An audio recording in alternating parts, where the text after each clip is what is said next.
পদ্মপুকুর পুরো গল্পটি একটা ভিডিওতেই পেয়ে যাচ্ছেন। শুরু করছি পদ্মপুকুর। বিকেলের ম্লান রোদ তখন পুকুরের টলটলে জলের উপর ঠিকরে পড়ছে। বাতাসের এক একটা ঝাপটা যখন দিঘির বুক চিরে বয়ে যাচ্ছে, শান্ত জল তখন ছোট ছোট রূপালী ঢেউয়ে ভেঙে পড়ছে। সেই ঢেউগুলো পাড়ের শ্যাওলা ধরা পুরনো ইটে লেগে মৃদু একটা ছলছল শব্দ তুলছে। বাতাসের সাথে মিশে আসছে সেই চেনা বুনো ঘ্রাণ আর পাড়ের লতা গুল্মের গন্ধ। ঠিক সেই মুহূর্তেই চোখ গেল ওপারে। হিজল গাছের ঘন ছায়ার নিচে দাঁড়িয়ে আছে একটা মেয়ে। পরনে তার হালকা বেগুনি রঙের একটা থ্রি পিস, যার ওড়নাটা একপাশে কাঁধ থেকে ঝুলে বাতাসের তোড়ে বারবার অবাধ্য হয়ে উঠছে। বিকেলের নরম আলো তার মুখে এসে পড়ায় গায়ের রং যেন আরও উজ্জ্বল দেখাচ্ছে। সে তার সরু আঙুল দিয়ে বারবার কপালের উপর আছড়ে পড়া চুলগুলো সরিয়ে দিচ্ছিল, আর তার দৃষ্টি ছিল দিঘির ওই কম্পমান জলের দিকে স্থির। গ্রামের প্রতিটি মুখ চিনি, কিন্তু এই মেয়েটিকে আগে কোনোদিন দেখিনি। তার দাঁড়িয়ে থাকার ভঙ্গিতে এমন একটা নির্লিপ্ততা ছিল যেন এই চরাচরের বাকি সবকিছু তার কাছে আজ তুচ্ছ। জলের প্রতিটি ঢেউয়ের সাথে তার চোখের মণি দুটো যেন কেঁপে উঠছিল। আমি দূর থেকে মুগ্ধ হয়ে তাকিয়ে রইলাম। মনে হলো এই নির্জন প্রকৃতি আর ওই অচেনা মেয়েটির মাঝে কোনো এক নীরব কথোপকথন চলছে, যা আমি আগে কখনো অনুভব করিনি। আমি পা টিপে টিপে ঘাস মাখা ঢালু পথটা দিয়ে মেয়েটির একটু কাছের দিকে এগিয়ে গেলাম। পায়ের নিচের শুকনো পাতার মরমর শব্দটা বাতাসের ঝিরঝির শব্দের সাথে মিশে এক অদ্ভুত মায়াবী আবহর তৈরি করেছে। আমার আর তার মাঝে এখন মাত্র কয়েক হাতের দূরত্ব। চারপাশটা এক গভীর নিস্তব্ধতায় ডুবে আছে। মেয়েটি তখন নিথর হয়ে জলের দিকে তাকিয়েছিল। তার ডান হাতে ধরা একটি ছোট বুনো ঘাসফুল, সেটির সরু ডাঁটাটা সে দুই আঙ্গুলের মাঝে রেখে আলতো করে ঘোরাচ্ছিল। বাতাসের প্রতিটা ঝাপটায় তার ওড়নার এক পাশ কাঁধ থেকে খসে যেতে চাইছে, আর সে অত্যন্ত শান্তভাবে টেনে আবার কাঁধে তুলে নিচ্ছে। এই সাধারণ চলাফেরার প্রতিটি ভঙ্গি এই গোধূলির আলোয় যেন এক জীবন্ত কবিতার মতো মনে হচ্ছিল। হঠাৎ এক দমকা হাওয়ায় হিজল গাছটা সজোরে দুলে উঠল। ঠিক সেই মুহূর্তে মেয়েটি ধীর লয়ে ঘাড় ঘুরিয়ে সরাসরি আমার চোখের দিকে তাকালো। কোনো কথা নেই, কোনো অবাক হওয়া নেই, শুধু দুটো অপরিচিত চোখের পলকহীন স্থিরতা। বিকেলের ম্লান আলোয় তার চোখের মণি দুটো যেন অতল জলের মতো রহস্যময় দেখাচ্ছিল। সেই চোখের চাউনিতে এমন এক অব্যক্ত নীরবতা ছিল যা এই পুরো প্রকৃতিকে এক মুহূর্তের জন্য স্তব্ধ করে দিল। পরক্ষণেই সে কোনো কথা না বলে তার হাতের সেই ঘাসফুলটি টলটলে জলের উপর আলতো করে ছেড়ে দিল। ফুলটি ঢেউয়ের তালে তালে ভাসতে ভাসতে দিঘির মাঝখানের দিকে সরে যেতে লাগলো। সে আর একবারও পিছন ফিরে না তাকিয়ে ধীর পায়ে গ্রামের সরু মেঠো পথ দিয়ে অন্ধকারের দিকে মিলিয়ে গেল। আমি শুধু সেই ভেসে যাওয়া ফুল আর তার মিলিয়ে যাওয়া ছায়ার দিকে স্তব্ধ হয়ে চেয়ে রইলাম। আকাশের সেই কমলা রং ধীরে ধীরে কালচে বেগুনি হয়ে এলো। চোখের সামনে দিঘির রূপালী জল আয়নার মতো গাঢ় কালো হয়ে উঠল। কিছুক্ষণ আগে যেই জল ছোট ছোট ঢেউ হয়ে খেলছিল, বাতাস পড়ে যাওয়ায় সেই জল এখন স্থির। মাছ দিঘিতে ভাসিয়ে দেয়া সেই বনো ফুলটা অন্ধকারের চাদরে ঢাকা পড়ে একসময় পুরোপুরি অদৃশ্য হয়ে গেল। হিজল গাছের পাতার ঝিরঝির শব্দ কমে এলো। চারপাশের এই নিঝুম নিস্তব্ধতা ভেঙে দূর থেকে ভেসে আসছে মসজিদের আজানের ধ্বনি, যা এই গোধূলি বেলাকে আরও গম্ভীর করে তুলল। হিজল গাছের নিচে অন্ধকার যখন ঘনীভূত হয়ে এলো, তখন দু একটা জোনাকি পোকা ডালপালার ফাঁক থেকে মিটমিট করে আলো জ্বালাতে শুরু করলো। আমি ধীর পায়ে সেই হিজল তলায় গিয়ে দাঁড়ালাম, যেখানে কিছুক্ষণ আগে মেয়েটি দাঁড়িয়েছিল। ঘাসের উপর পা রাখতেই এক অদ্ভুত শীতলতা অনুভব করলাম।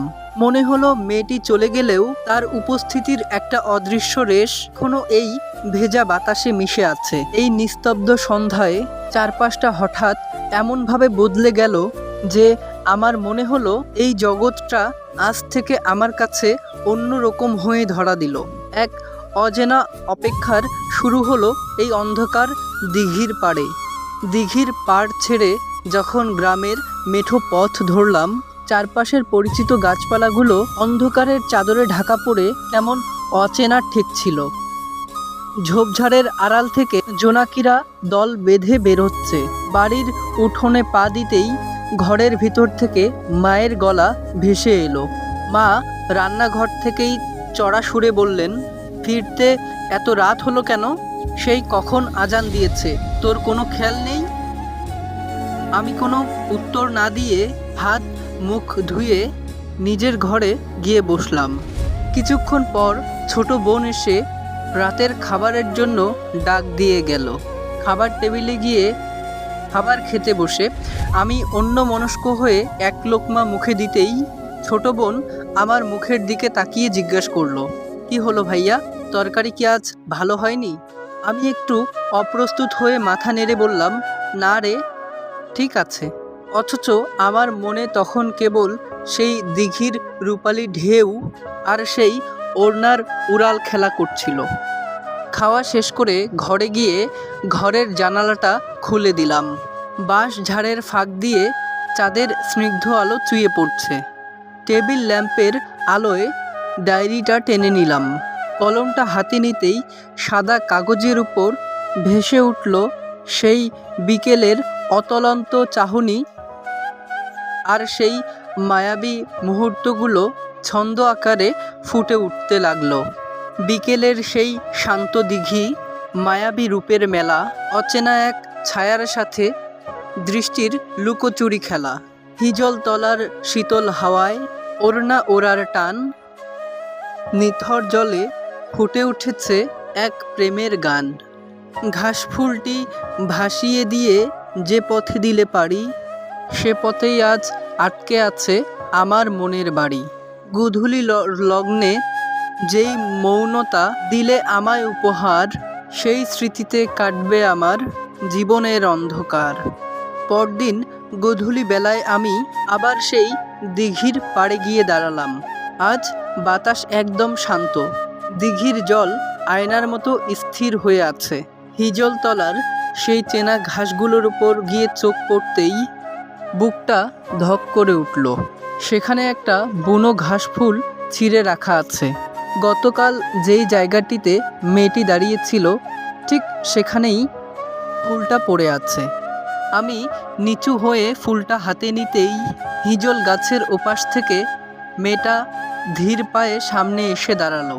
আজ তার পরনে হালকা আকাশি রঙের একটা জামা, ওড়নাটা গলার সাথে জড়ানো। তার শান্ত চোখের চাউনিতে আজ যেন এক চিলতে কৌতূহল মিশে আছে। আমি একটু ইতস্তত করে নামটা জানতে চাইলাম। সে মৃদু স্বরে জানালো তার নাম মায়া। এই গ্রামে তার খালার বাড়িতে কয়েকদিনের জন্য বেড়াতে এসেছে। আমি নিজের পরিচয় দিয়ে বললাম, আমি নীল। আপনি কি আজও ফুল ভাসাতে এসেছেন? মায়া একটু মৃদু হাসল। দিঘির স্থির জলের দিকে তাকিয়ে বলল, না, আজ দেখতে এসেছি কালকের ভাসিয়ে দেয়া ফুলটা কত দূরে গেছে। আমি বললাম, সেটা তো অনেক আগেই দিঘির মাঝখানে তলিয়ে গেছে। মায়া কিছুক্ষণ চুপ থেকে নিচু গলায় বলল, সব কিছুই তো আসলে একসময় তলিয়ে যায়, শুধু স্মৃতিগুলো ভেসে থাকে। সূর্যটা তখন পুরোপুরি ডুবে গেছে, চারপাশ অন্ধকার হয়ে আসছে। মায়া ধীর পায়ে মেঠো পথ ধরে চলে যেতে শুরু করলো। কিছু দূর গিয়ে সে একবার থামলো, তারপর পিছন ফিরে আমার দিকে তাকালো। সেই এক পলকের চাহনিতে কোনো কথা ছিল না, শুধু এক অদ্ভুত নীরবতা ছিল। আমি শুধু সেই অন্ধকার পথের দিকে স্তব্ধ হয়ে চেয়ে রইলাম। পরদিন সকালে গ্রামের মোড়ের চায়ের দোকানে বন্ধুদের সাথে আড্ডায় বসলাম। চারপাশে হাসাহাসি আর আজে বাজে গালগল্পে সরগরম। সিগারেটের ধোঁয়া আর চায়ের কাপের টুংটাং শব্দের মাঝে আমি পুরোপুরি মেতে আছি। ঠিক ওই মুহূর্তে রাস্তার ওপাশ থেকে মায়াকে আসতে দেখলাম। পরনে সাদা রঙের একটা জামা, সাথে একটা ছোট মেয়ে। ছোট মেয়েটি বোধহয় তার খালাতো বোন। তার হাত ধরে টানতে টানতে দোকানের দিকে নিয়ে আসছে। মায়া দোকানে এসে ছোট মেয়েটির পছন্দ মতো কিছু চকলেট কিনে নিল আর একটা কাপ আইসক্রিম কিনলো। আমি বন্ধুদের সাথে হাসাহাসি করলেও আর চোখে দেখছিলাম। কেনাকাটা শেষ করে মায়া যখন ছোট মেয়েটির হাত ধরে দোকান থেকে বেরিয়ে যেতে শুরু করলো, আমি তখন আড্ডা ছেড়ে দ্রুত কয়েক পা এগিয়ে গিয়ে ডাক দিলাম। মায়া থামলো। আমি একটু হেসে সহজভাবে জিজ্ঞেস করলাম, কি খবর, আপনি কেমন আছেন?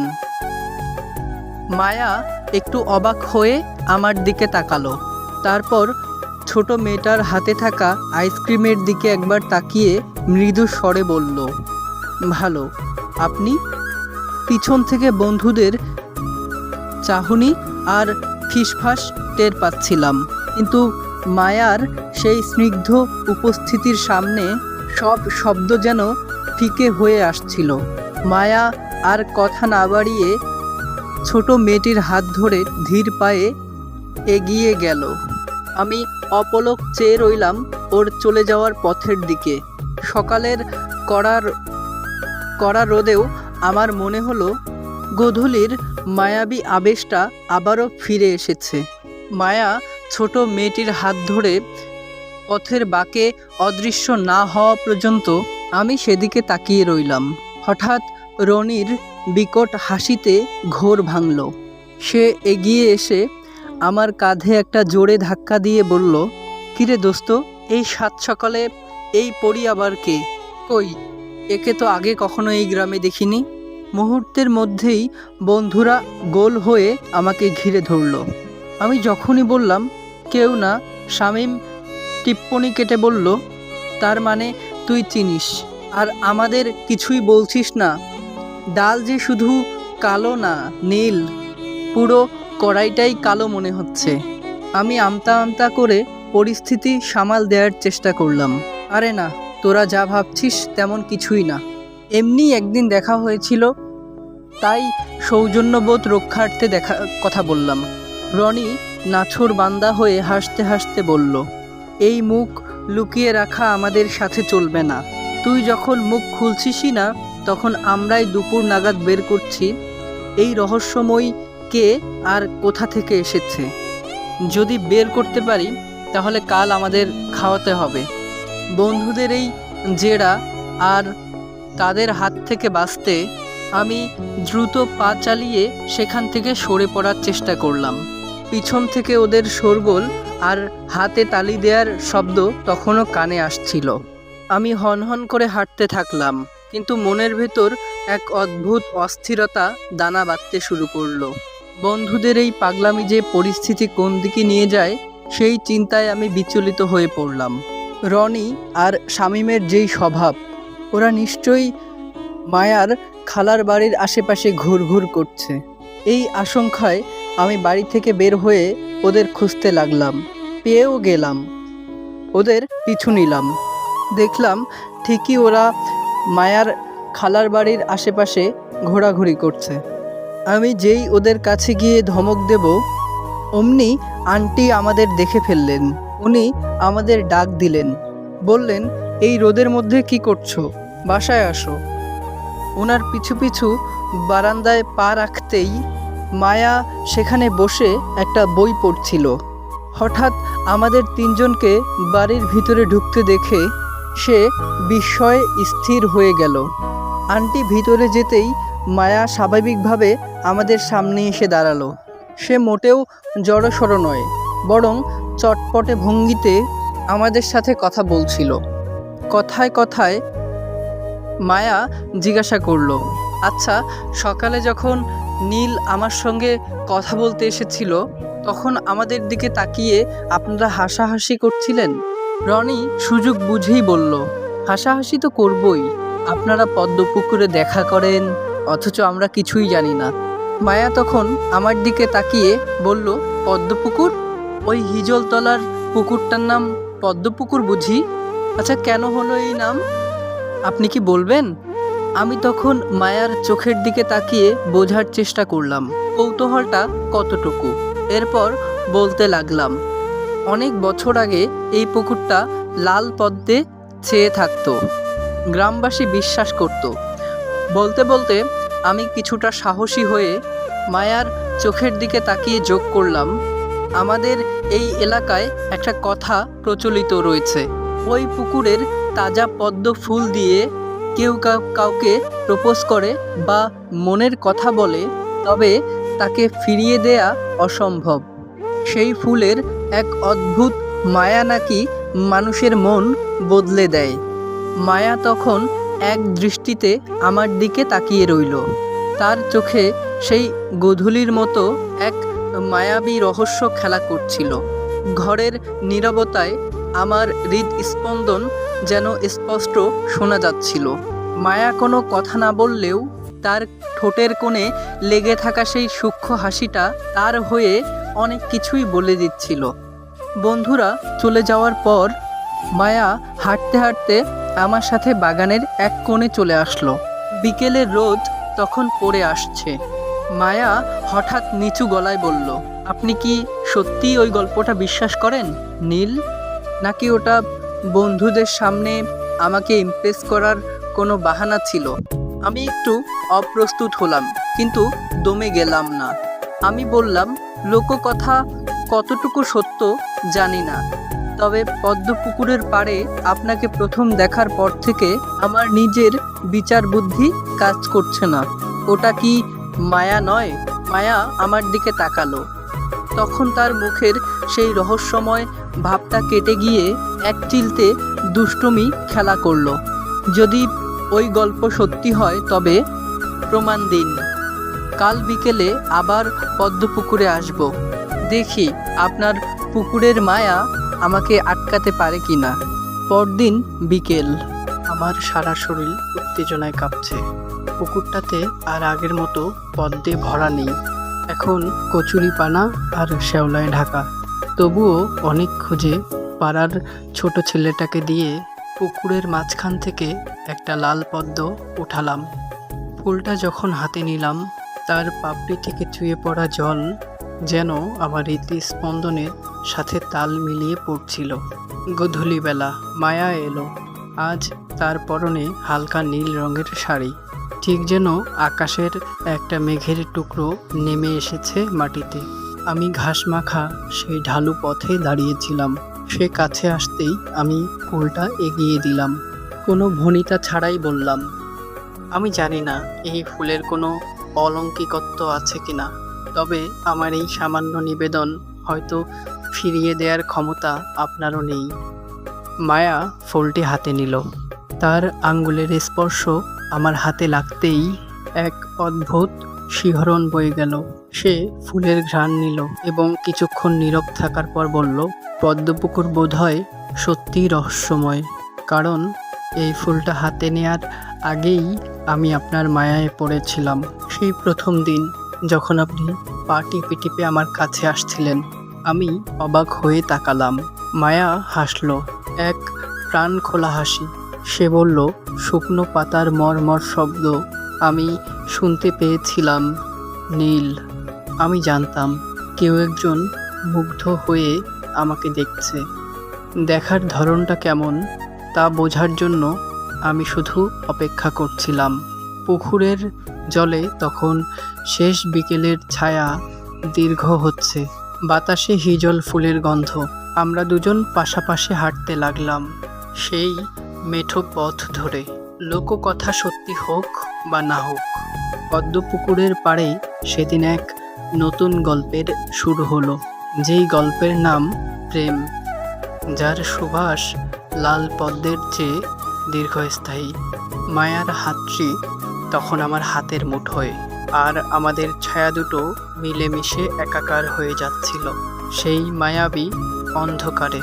খুব শীঘ্র আসছে আমার লেখা ধূসর শিউলি একটি উপন্যাস।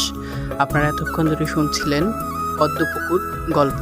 কেমন লেগেছে কমেন্টস করে জানাবেন। অনুরোধ করছি লাইক করবেন এবং কমেন্টস করে আপনাদের মূল্যবান জানাবেন। দয়া করে ভিডিওটি শেয়ার করার অনুরোধ করছি। যারা এখনও সাবস্ক্রাইব করেননি অনুরোধ করছি বিনীতভাবে অবশ্যই সাবস্ক্রাইব করে পাশেই থাকবেন।